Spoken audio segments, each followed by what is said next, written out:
দর্শক, হঠাৎ করে ডক্টর ইউনূস এই বছরের ডিসেম্বরের মধ্যে নির্বাচনের তাগিদ কেন দিলেন? আজকে যে সংস্কার কমিশন, ঐক্যমতের কমিশন, সেই কমিশনের দুইজন সদস্য ডক্টর আলী রিয়াজ এবং বদিউল আলম মজুমদার, তারা দুজন যমুনায় ডক্টর ইউনূসের সঙ্গে মিটিং করতে গেলেন এবং সেখানে ডক্টর ইউনূস তাদেরকে ডিসেম্বরের মধ্যে নির্বাচনের কথা মাথায় রেখে সংস্কার কার্যক্রম এগিয়ে নেয়ার কথা বলেছেন। সংস্কার কমিশনের যে প্রেস নোট, সেই প্রেস নোটে এমন তথ্য জানানো হয়েছে। পরবর্তীতে সেই প্রেস নোট আবার পরিবর্তন করা হয়েছে। সরকারের মধ্যেই এক ধরনের সার্কাস যে চলছে, সেটা official Facebook page, chief adviser government, সেই অফিসিয়াল ফেসবুক পেজে তাদের বিবৃতিতে স্পষ্ট হয়েছে। সেখানে একটা বিশেষ দ্রষ্টব্য দিয়ে নোট আকারে ব্যাপারটা তুলে ধরা হয়েছে যে আমরা ভুলবশত আগে ডিসেম্বরের কথা বলে প্রেস নোট দিয়েছিলাম, সেটা আসলে ভুল ছিল। সঠিকটা আসলে কি ছিল? সরকার কেন টালমাটাল হয়ে যাচ্ছে? ডক্টর ইউনূস কেন হঠাৎ করে আবার ডিসেম্বরে নির্বাচন করে সরকারের অন্য গণতান্ত্রিক সরকারের কাছে ক্ষমতা হস্তান্তর করে চলে যাওয়ার কথা বলছেন? কোন চাপে পড়েছেন? আন্তর্জাতিক চাপ অনেক বেশি বেড়ে গেল কিনা, সেই আলোচনায় করব এই ভিডিওতে। থাকবেন পলিটিক্স টিভির নিয়মিত আয়োজনে।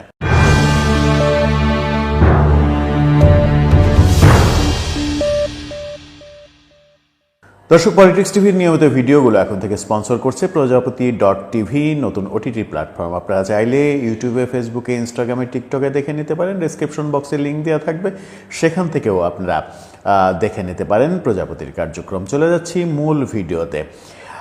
দেশের সেনাপ্রধান যখন দেশের বাইরে অবস্থান করছিলেন, আজকে সেনাপ্রধান ফিরে এসেছেন।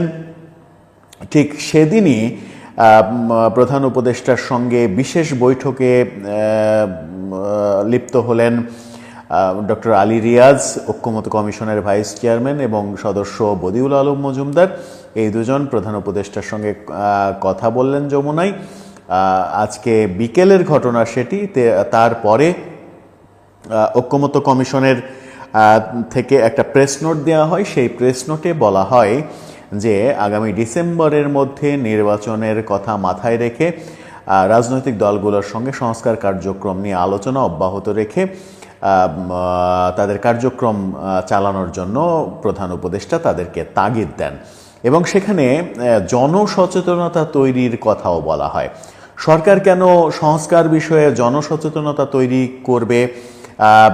সরকার জনগণকে কেন সংস্কার করতে হবে এটা জনগণকে বোঝাতে চাবে। জনগণের প্রতিনিধি যেহেতু রাজনৈতিক দলগুলো, রাজনৈতিক দলের সঙ্গেই আলোচনা করে কেন সিদ্ধান্ত হবে না?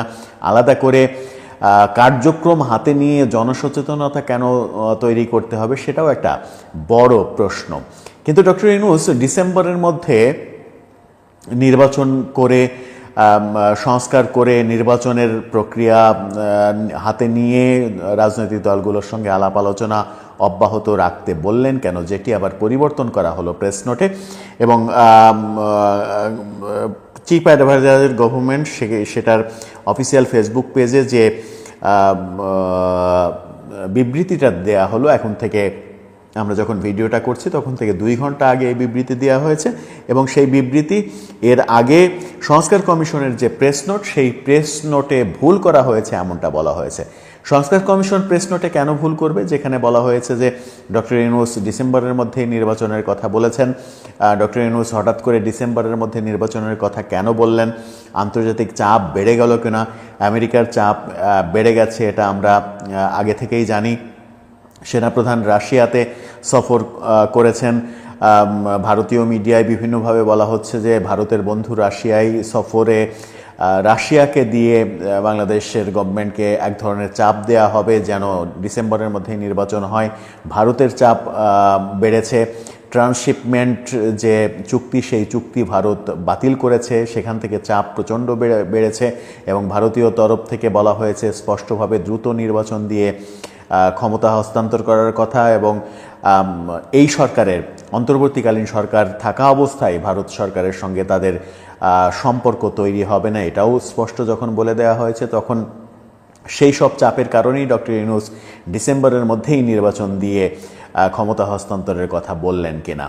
কিন্তু সরকার সংস্কার কমিশনের যে প্রেস নোট, সেই প্রেস নোট কেন তাদেরকে বদল করতে হলো? তার মানে সেই প্রেস নোটটা দেওয়ার পরে তাদের নিজেদের মধ্যেই কি এক ধরনের ক্যাওয়াজ শুরু হয়ে গেছে, যে উপদেষ্টা পরিষদের মধ্যেই বিভিন্ন ভাগে বিভক্ত এরকম আলোচনা অনেক দিন থেকে ছিল, কেউ মানবে কেউ মানবে না। বিশেষ করে সরকারের ছাত্র উপদেষ্টা, যাদের কর্তৃত্ব উপদেষ্টা পরিষদের সব থেকে বেশি, তারা এটার বিরুদ্ধাচরণ করার ফলেই অফিসিয়াল ফেসবুক পেজে বিবৃতি দিয়ে সেটা পরিবর্তন করতে হলো কিনা সেটা একটা বড় বিষয়। বিবৃতি পরিবর্তন করে যেটা দেয়া হয়েছে সেটা হচ্ছে যে আগামী ডিসেম্বর থেকে 2026 সালের জুন মাসের মধ্যে জাতীয় নির্বাচনের লক্ষ্য নিয়ে সংস্কার কার্যক্রম দ্রুত এগিয়ে নেওয়ার তাগিদ দিয়েছেন প্রধান উপদেষ্টা এবং জাতীয় ঐক্যমত্য কমিশনের চেয়ারম্যান প্রফেসর ইউনূস। এর আগে যেটা প্রেস নোটে বলা হয়েছিল যে আগামী ডিসেম্বরের মধ্যে জাতীয় নির্বাচনের লক্ষ্য নিয়ে সংস্কার কার্যক্রম দ্রুত এগিয়ে নেওয়ার কথা বলেছেন তিনি। সেখানে বলা হয়েছে যে বিএনপির সঙ্গে আগামী বৃহস্পতিবার মিটিং হবে। এর মাঝে 8টি দলের সঙ্গে মিটিং হয়েছে। বিএনপির সঙ্গে মিটিংয়ের পরে অনেক কিছুই স্পষ্ট হয়ে যাবে। সেখানে বলা হয়েছে সংস্কার কার্যক্রমের বিষয়ে জনমত যাচাই এবং সেই বিষয়ে জনসচেতনতা সৃষ্টির লক্ষ্যে বিভিন্ন কর্মসূচি গ্রহণ করা হয়েছে। সেখানেই একটা বড় প্রশ্ন যে জনসচেতনতা কেন তৈরি করতে হবে সংস্কার বিষয়ে? কারণ জনগণের প্রতিনিধিত্ব করে রাজনৈতিক দলগুলো, রাজনৈতিক দলের সঙ্গে আলোচনা ক্রমেই সিদ্ধান্তটা হওয়া উচিত, নতুবা জনগণের মতামত নেওয়ার একমাত্র উপায় হচ্ছে গণভোট করা। সরকার কি গণভোটের দিকে যাবে? সংস্কার বিষয়ে সরকার গণভোট করবে, গণভোট করে জনমত যাচাই করবে? সেই লক্ষ্যেই তারা জনসচেতনতা সৃষ্টির জন্য বিভিন্ন কার্যক্রম হাতে নিচ্ছে। সেই প্রশ্নগুলো আসছে। তিনি এই বিবৃতির শেষে যেখানে ব্র্যাকেটে সেই যে ভুল, সেই ভুলটা লিখে দেয়া হয়েছে এবং সেখানেই মূলত আমার মনে হয় যে গোমরটা ফাঁস হয়ে যায়। সেই সরকারের মধ্যেই ঐক্যমত্যের অভাব রয়েছে, সরকারের মধ্যেই নানা রকমের বিভেদ রয়েছে। সেখানে লিখা হয়েছে, ইতিপূর্বে ঐক্যমত্য কমিশনের দেয়া প্রেস নোটে ভুলবশত কেবল ডিসেম্বর মাসের কথা উল্লেখ করা হয়েছিল।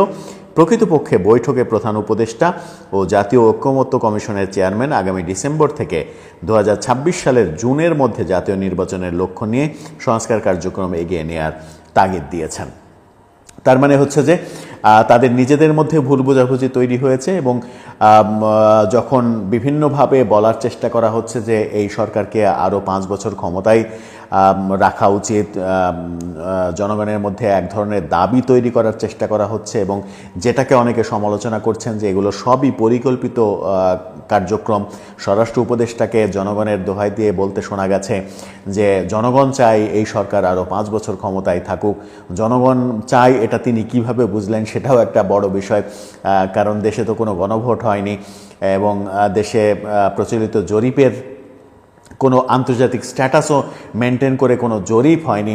ফেসবুকে বিভিন্ন ধরনের পেজ থেকে বিভিন্ন পোল ছাড়া হচ্ছে, সেই ভোটিং পোলকে নিয়েও নানা রকমের বিতর্ক রয়েছে যে বিদেশি আইডি থেকে ভোট দেয়া হচ্ছে এবং সেই ভোটিং পোল বুস্ট করে ভোট কেনা হচ্ছে, এরকম সমালোচনাও যখন রয়েছে তখন সরকার দোটানার মধ্যে পড়ে গেল কেন?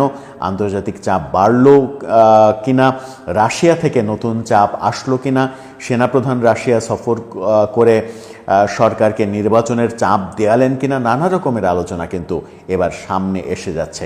সব থেকে বড় আলোচনা যেটা সামনে এসে গেল এই মিটিংয়ে, এবং মিটিং হয়েছে সেই বিকেলে, একবার প্রেস নোট দেওয়া হলো, সেই প্রেস নোটকে ভুল ব্যাখ্যা দিয়ে 2 ঘন্টা আগে আবার ফেসবুকে পোস্ট দেওয়া হলো। ব্যাপারটা খুব একটা স্বাভাবিক মনে হচ্ছে না। দর্শক, আপনার কি মনে হয়? ব্যাপারটা কি খুব স্বাভাবিক মনে হচ্ছে? আর আন্তর্জাতিক চাপ বাড়লে কোন কোন দেশের চাপ বেড়ে গেল এই সরকারের উপরে, সেই মতামত জানিয়ে আপনারা লিখতে পারেন আমাদের কমেন্ট বক্সে।